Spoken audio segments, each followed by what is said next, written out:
Qu'est-ce que cela apporte à votre travail d'artiste de piloter des ateliers à destination de différents publics?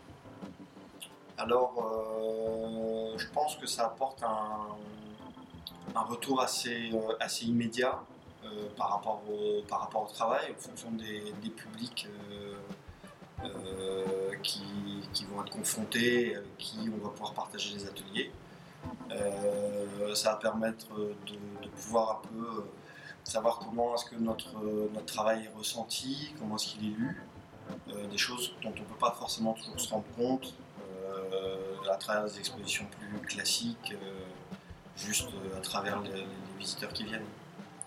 Et est-ce que vous pensez que ça relève du travail de l'artiste de pouvoir justement animer des ateliers et rencontrer des publics différents de celui qui est le public d'une galerie, collectionneur, etc. Oui, je pense que ça fait partie du travail de l'artiste parce qu'il est important aussi pour les publics de pouvoir rencontrer tous les acteurs du monde de l'art contemporain.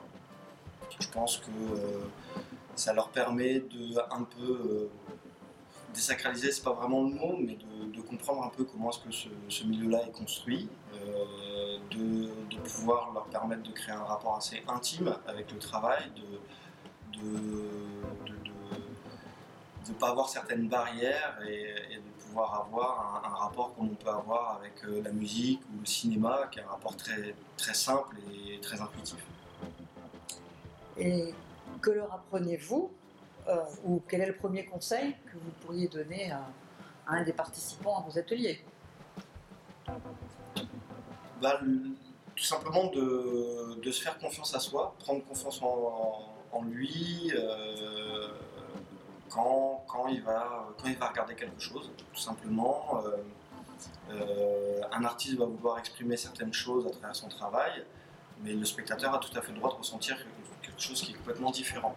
Et justement, l'intérêt de ce travail, enfin du travail en général, c'est de pouvoir confronter tous ces regards par rapport à des choses communes, par rapport aux travaux qui sont exposés. Et donc du coup, ça serait un conseil aussi simple que celui-là, quoi.